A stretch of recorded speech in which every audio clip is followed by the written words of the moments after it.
Muito bom dia. Eu agradeço muito as palavras da minha querida amiga professora Antónia Conde. Muito obrigada por me incluírem neste evento. Uma saudação muito especial para todos e também, naturalmente, para o Rodrigo Teodoro de Paula, a quem felicito desde já pela sua intervenção, que apreciei imenso. E vou então partilhar agora aqui o PowerPoint para começar. Vamos lá ver se consigo.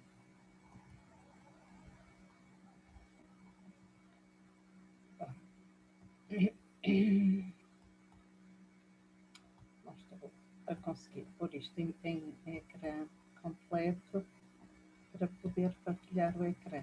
Vamos lá ver.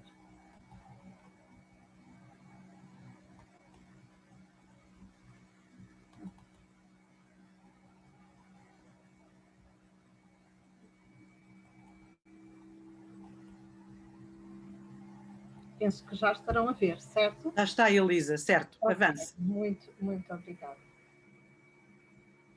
Alguma dificuldade com algumas questões.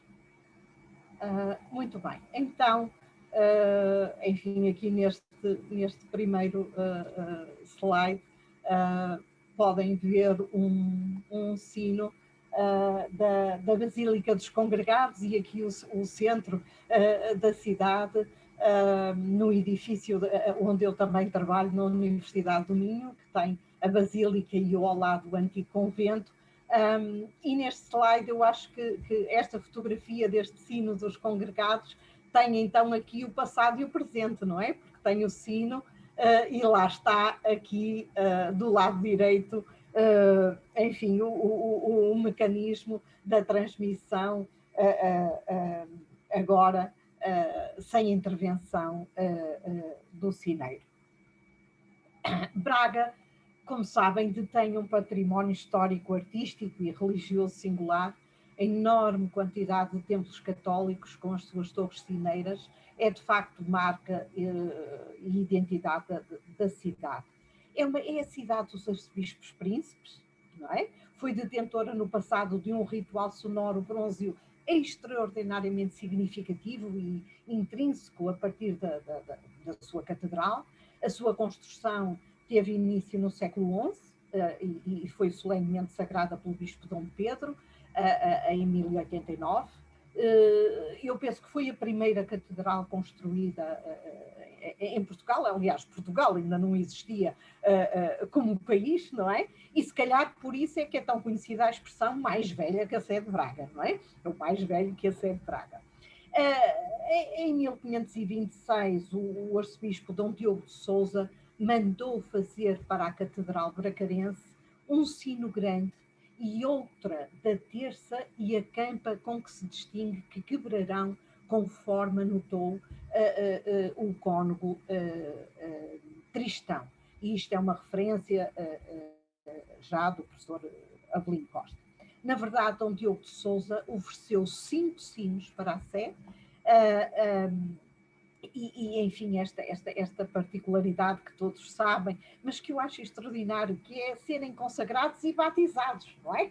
Terem nome, cada sino tem um nome, como nós temos, portanto, a questão das cerimónias, da cerimónia que é tão interessante, com os óleos, enfim, com o próprio Santo Crisma e com orações próprias. O nome do sino muitas vezes advém da gravação do nome do doador ou do santo que lhe é dedicado. O maior sino que ofereceu o Dom Diogo à Sé foi chamado Sino de Deus. E depois, em 1525, ele ofereceu mais 2 sinos médios, o Sino Santo Espírito e o Sino Salvador. Os nomes dos mais pequenos, então, um era o de São Geraldo, o famoso sino que tocava per si quando o arcebispo saía do paço, imaginem só, portanto, o senhor arcebispo ausentava-se do seu paço e a cidade ficava a saber, porque, segundo diz a lenda, o sino tocava per si, e estes sinos, devo acrescentar que, enfim, já não se encontram ativos e foram danificados. Nós, inclusive, poderemos ver aqui, ora bem, eu queria passar o PowerPoint, mas estou aqui com uma dificuldade técnica qualquer. Já está.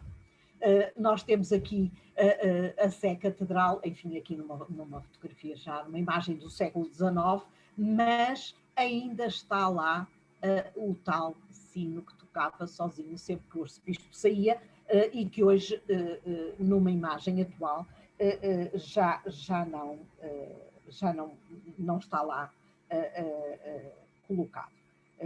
Há hoje um museu, Tesouro da Sé, que tem uma coleção de cerca de 200 sinos que saíram das igrejas, e, portanto, isto já mostra a quantidade de sinos que havia em Braga, e nisso ganhamos largamente a Évora, o Rodrigo, santa paciência, não é? Nós temos muitos mais. Bom, de facto, esta ação, e eu faço aqui um pequeno parênteses, mas é importante esta dimensão religiosa, cultural e política da figura e da ação do arcebispo bracarense, que vai refletir uma mundividência da época, não é? E que vai conciliar o peso da tradição com a modernidade. Ora, isto são assuntos que, de facto, fazem parte daqueles que refletem sobre sobre os sinos. O que é certo, e o Dom Rodrigo da Cunha, depois, mais tarde, no século XVII, deixa-nos esse relato, diz-nos que o Dom Diogo de Sousa, na torre, fez o peitoril com o seu entabelamento e as ameias e arranjou toda a parte fora, fez o portal e as escadas de acesso das torres do sino para o antecoro, a torre do relógio foi entulhada, ladrilhada e olivelada e criou janelas que antes não passariam de frestas. E depois, para melhorar o acesso ao coro, colocou também umas estantes, enfim, os dois órgãos também. Portanto, um arcebispo que tem aqui uma intervenção extraordinária e que, preocupando-se com tudo, não deixou de se preocupar e de intervir e de contribuir para os sinos. Há um estudo dos arqueólogos Luís Fontes e Santo Lemos que nos informam que no subsolo da nave lateral norte da catedral, próximo da passagem para o claustro, foi colocada a descoberto uma fossa que solidamente estruturada, com paredes de alvenaria, que tem mais de 1,5 metro de profundidade. E, portanto, de forma, esta fossa tem uma forma aproximada elíptica, conserva no seu interior vestígios dos moldes de uma fundição, até porque tem restos mecânicos. E, portanto, pelas suas características construtivas e a própria forma de implantação e pelos materiais, portanto, conservados no seu interior, tudo indica se tratar de fossas de modelagem e de fundição de sinos que são muito semelhantes às que já foram identificadas em inúmeras igrejas da Europa. As análises do laboratório que estes arqueólogos mandaram fazer dizem-nos que as escórias metálicas recolhidas revelam composições típicas de bronze para sinos. Portanto, estes achados foram precisamente entre os finais do século XV e finais do século XVI. Ora, tudo leva a crer, então, que talvez os sinos que o arcebispo Dom Diogo de Sousa mandou fazer aqui, precisamente nesta época, foram portanto, foram aqui fundidos. Também, como sabem, a localização no interior do templo terá certamente a ver com a proximidade das torres, porque, claro, era extremamente difícil levar os sinos, e também pelo controle do mestre-sineiro, fundidor, não é? Que tinha que assinar um contrato com a mitra e com o cabido, e, portanto, tudo estava ali a ser feito debaixo da alçada da hierarquia da catedral. E, bom, eu gostaria agora de só fazer aqui, digamos, quase um parêntese por um documento que eu tive acesso, que é, evidentemente, nós, Braga, associamos à função religiosa, também temporal, naturalmente, mas havia também, como muito bem sabem, a questão dos incêndios, não é? E tenho aqui precisamente o mapa da cidade de Braga do século XIX, da época em que também é este documento, esta tabela dos sinais de incêndio, que um historiador de Braga, o senhor Luís Costa, que faz precisamente comemora-se este ano o centenário do seu nascimento, e que tem inúmeros textos sobre o património da cidade, e ele revelou-nos então este documento com as estações. Eu devo dizer que fiz aqui uma marotice, porque Braga, infelizmente, como tantas outras coisas, já perdeu ali, portanto, o objeto, o sítio onde estavam as indicações dos toques e onde se sabia, portanto, que havia os incêndios, não é? E então temos aqui com Braga com 6 estações. Terceiros é uma freguesia, como vem, do centro histórico e muito grande. A zona da Igreja dos Terceiros, à volta dos Terceiros, com 18 badaladas, e a estação de São Vítor, a primeira, com 8 badaladas. Portanto, é mais um documento interessante. Eu devo dizer que, portanto, o sinal dos incêndios está, que eu meti aqui na fotografia, fui buscar a Guimarães, porque na igreja de Nossa Senhora de Oliveira, em Guimarães, na parede do lado de fora, do lado esquerdo, ainda lá está. Portanto, em Guimarães não destruíram, aqui em Braga já não existe. E dizia eu, depois deste pequeno parênteses, para não me deter só, digamos, enfim, da questão mais religiosa do toque dos sinos, então passava agora para uma segunda parte, em que irei deter-me sobre, eu diria, parafraseando o belo poema de Fernando Pessoa, os sinos das nossas aldeias, isto é, alguns sinos das aldeias aqui do concelho de Braga. Deixo a cidade e vamos agora aos arredores. Bem, como bem sabem, o Fernando Pessoa, depois, mais tarde, acho que em 1930, ele escreveu que o sino da aldeia dele era da famosa Igreja dos Mártires em Lisboa. Mas isso não vem agora aqui para o acaso, e vamos então falar, vou-vos então falar do exemplo. E começo com a Igreja de São Pedro de Lomar. Depois da Sé Primaz, a Igreja de São Pedro de Lomar será a que melhor conserva os elementos da primitiva edificação românica. Portanto, a referência mais antiga é de um mosteiro beneditino em Lomar, que recua ao ano de 667. E chegam até nós, há uma referência depois, em 1088, a este mosteiro, mas o que importa é que chegam aqui pormenores arquitetónicos do século XI, do século XII, os frisos decorados, os arcos cegos, o pórtico, e depois a igreja foi reedificada sucessivamente nos séculos XIII e XVI, mas que manteve esta estrutura primitiva. E lá está a Torre Cineira, onde eu estive, precisamente mesmo antes de começar a pandemia. E queria dizer-vos, porque nós estamos aqui também para falar de património e o que fazer com o nosso património, e perdoem-me este tom pessoal, menos talvez académico, esta igreja está a funcionar como sede dos escuteiros.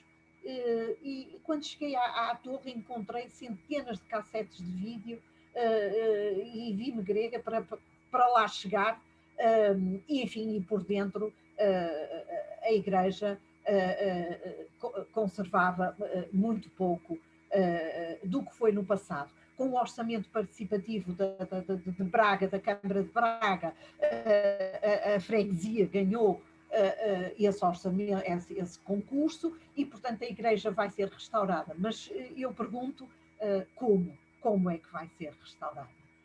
Porque essa é que é a grande questão, não, também relativamente às questões do património. Esta torre tem 4 sinos. O sino maior é de 1803.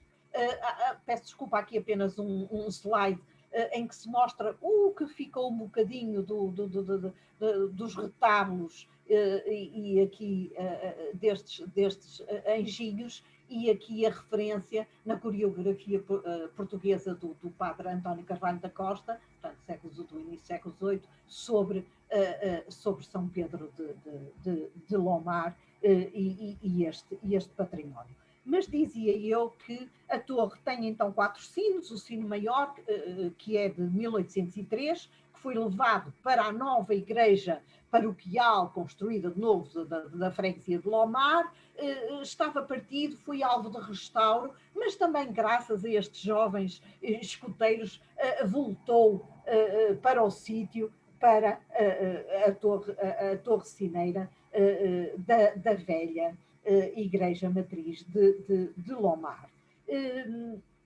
Depois nós temos um sino de 1815, um de 1861, e aqui da fundição de Ioannes Ferreira Lima. Eu peço desculpa, está ali um H a mais, mas é uma gralha minha.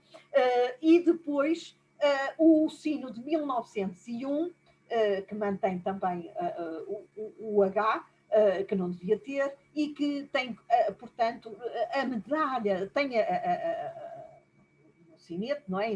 No próprio sino, a referência à medalha, a Exposição Industrial Portuguesa em 1887, com um diploma de mérito da Sociedade Palácio de Cristal Portuense. Eu confesso que tentei encontrar documentação, mas não consegui até ao momento. Isto é um trabalho que eu faço e que é, enfim, um work in project, e que espero depois vir a encontrar, mas aqui está. Portanto, é natural que a firma tenha recebido este mérito.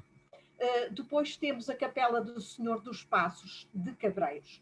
Então, tenho aqui, enfim, um poema histórico de um imigrante que depois escreveu estes versos, e publicados em 1949, e temos aqui uma imagem antiga da Capela do Senhor dos Passos de Cabreiros. A paróquia de São Miguel de Cabreiros é muito antiga, já esteve ligada a Barcelos, depois voltou para Braga. Não encontrei também ainda grande documentação sobre esta capela, mas as memórias paroquiais do século XVIII referem-se a esta capela. É muito interessante, porque aqui há uma tradição, que é, no dia da véspera do Senhor dos Passos, os paroquianos desta freguesia podem subir à torre e tocar os sinos da capela. Continua apenas com o toque manual, ao manter o toque manual,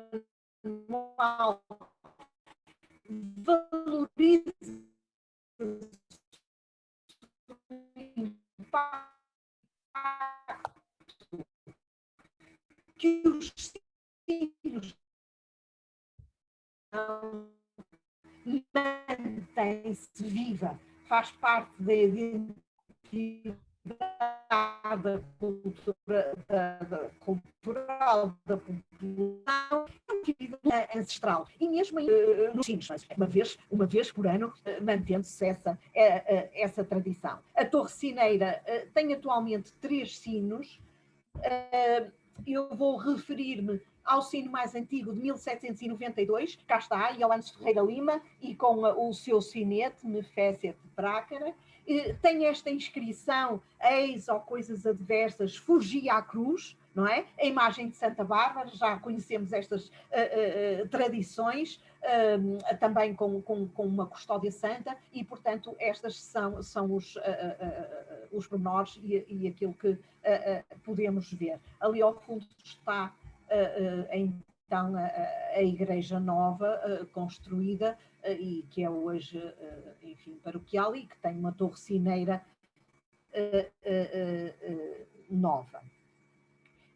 A propósito desta questão dos sinos também e da população, portanto, este é o caso em que em Cabreiros a população continua a tocar os seus sinos, não é? Com toque manual, a manipulá-los, e há uma referência num jornal aqui da região que estes sinos tocaram rebate em Cabreiros, enfim, quando houve os problemas com as invasões francesas também, numa das recentes noites, tocaram a rebate os sinos de Cabreiros por motivo de saída de milho possuído por um proprietário dali. O povo oposto à saída do cereal, tendo comparecido uma força da guarda. Ora, muito bem, aqui o sino também com uma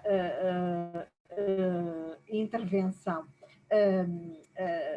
enfim, com uma perspectiva social mais importante. Os outros sinos é em 1904, que é uma oferta que tem o nome da pessoa que ofereceu, como também é tradição, Narciso António da Costa da Graça, e o de 52, que foi fundido na fundição dos sinos que estou a ver aqui, o engenheiro Carlos Jerónimo, da fundição de sinos de Braga. Na escadaria da torre conserva-se a mecânica do relógio também, e que também foi construída por esta fundição. A porta exterior dá acesso à torre. Tem uma informação feita no ano de 1847, mas isto terá sido a porta, não é? O acesso, melhorado o acesso à torre, o que também é muito importante. Deixo também aqui só para quem se interessar, a procissão dos passos e a tradição nesta freguesia é extraordinária, portanto, o encontro da mãe com Jesus Cristo, Nossa Senhora das Dores, que aguarda, portanto, e também, e que marca a despedida da mãe e do filho. Por último, o último exemplo que vos trago é da Igreja de Santa Eulália de Tenões, que fica a caminho do Bom Jesus, portanto, veem lá em cima, vê-se até o hotel do elevador, o Bom Jesus fica mais para a direita, e a curiosidade também desta torre. Cá temos, enfim, um moderno, não é? O passado, embora eu perceba que tem a ver com questões que são muito complexas e que têm a ver com a vivência das populações e da necessidade, porque esta igreja é a igreja paroquial e, portanto, há que ter também servir a população. Às vezes o modo como se faz é que aí já é altamente questionável, digo eu. E apresento também este caso por uma questão, quer dizer, bem, antes talvez dizer-vos que esta igreja de Santa Eulália de Tenões foi construída depois do momento de maior fulgor desta freguesia, estamos a falar do século XIII, e temos referências documentais da primeira metade do século XI, depois, enfim, sucessivas referências, mas o que é certo é que o culto a Santa Eulália é dos mais antigos da Península. Portanto, foi sendo mexida, agora, enfim, já sob o signo neogótico oitocentista, há no interior um retábulo mor muito interessante, diversos elementos do mobiliário litúrgico, etc., que, enfim, são herdados do passado, mas que tudo isto tem esta, eu digo, dinâmica do tempo. A torre sineira da igreja, então, tem 2 sinos, como veem, o sino mais de 1975, veio de Jerónimo, claro, o sino mais pequeno é 1825, e nós temos ainda aqui um caso de toque manual e do senhor Francisco Xavier, que é o responsável, é o sineiro responsável, e que, enfim, eu não tenho notícias dele depois da pandemia, mas que espero seriamente que esteja de boa saúde e que continue a fazer o toque para a missa, em que ele usa o toque de reque, também dobra o sino nos funerais, nos batizados, nos casamentos, e depois, claro, a festa de São Sebastião tem um toque mais curado e de grande regozijo. Aqui há a história do nosso senhor, do Francisco Xavier, que aqui vem a subir a escada e também ali na pontinha a tocar o sino mais recente. Ele conta uma lenga-lenga que é comum a vários pontos do país, mas que aqui é interessante, porque nós temos tenões do lado esquerdo, temos Nogueiró do lado direito, vamos a caminho do nosso Bom Jesus Património Mundial, e, portanto, temos o toque dos sínios, em que Tenões vai cantar os versos da tradição, tem lêndias, Nogueiró vai responder tiraias, tiraias, ainda o altar que fica ao lado do Bom Jesus, mas também mais acima de Tenões, pergunta com quê? Com quê? E lá do alto, em tom grave, com os sons, os sinos grandiosos do nosso Bom Jesus, vai então entoar com as mãos, claro, as lendas tiram-se com as mãos, não é? Então é isso mesmo. Portanto, mantemos aqui algumas tradições curiosas. Último tempo, para terminar, cada sino representa um património vivo de tradição sobre um lugar histórico, social e cultural. Vejam como falamos de tons, mas depois temos 2 sinos que são recentes, muito recentes até, não é? São sinos que eu poderia quase dizer novos, não é?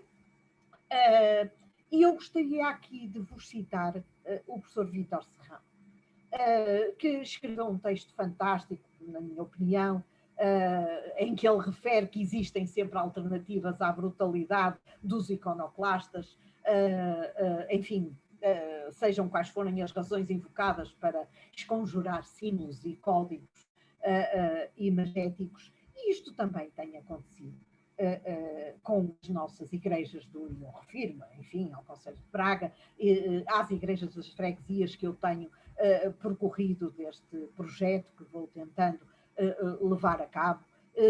E também chama a atenção que não é só o Estado, naturalmente, mas também a Igreja Católica, as várias entidades privadas detentoras dos bens patrimoniais. Perdoe-me isto tão pessoal, mas aquilo que eu me pergunto todos os dias, afinal, para que serve este meu projeto? Porque é que eu estou a fazer exposições, a fazer este levantamento em cada freguesia sobre o património, chamando a atenção quais são as repercussões para o futuro. Tem um melhor acolhimento das freguesias, mas depois, na tomada das decisões, quando vem a questão de preservar o património, realmente o que é que se faz? Será que estamos a ensinar aos jovens o toque dos sinos? Dos 10 pontos que o professor Vítor Serrão enuncia na Carta dos Direitos e Deveres do Património, eu destacaria dois que podem ser perfeitamente adaptados, substituir a palavra monumentos por sinos. Os sinos, as obras de arte, os sinos têm direito a desenhar uma função de cidadania pelo facto de assumirem sempre um valor testemunhal.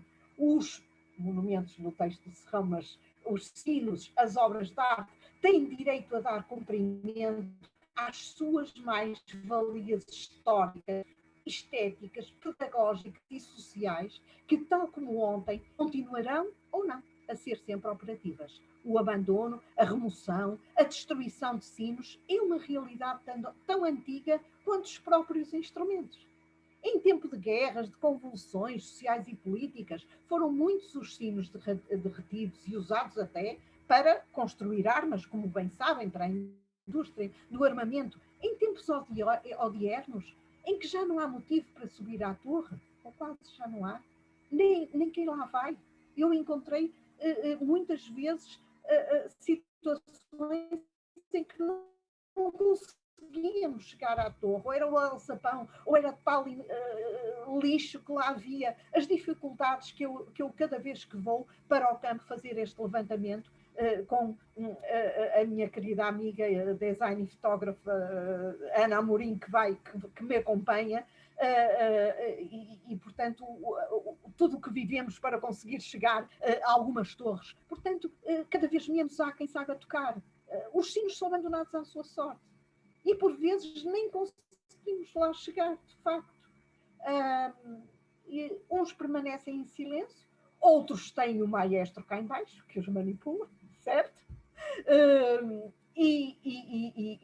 Portanto, queremos que aquilo que eu queria deixar hoje é que também possa haver esta reflexão, é que com os nossos projetos de inventariação, de investigação, qual vai ser a nossa intervenção? Nós queríamos muito constituir uma associação, não é? Tínhamos previsto para fazer um encontro de cineiros no ano passado. Oxalá consigamos fazer esse encontro de cineiros,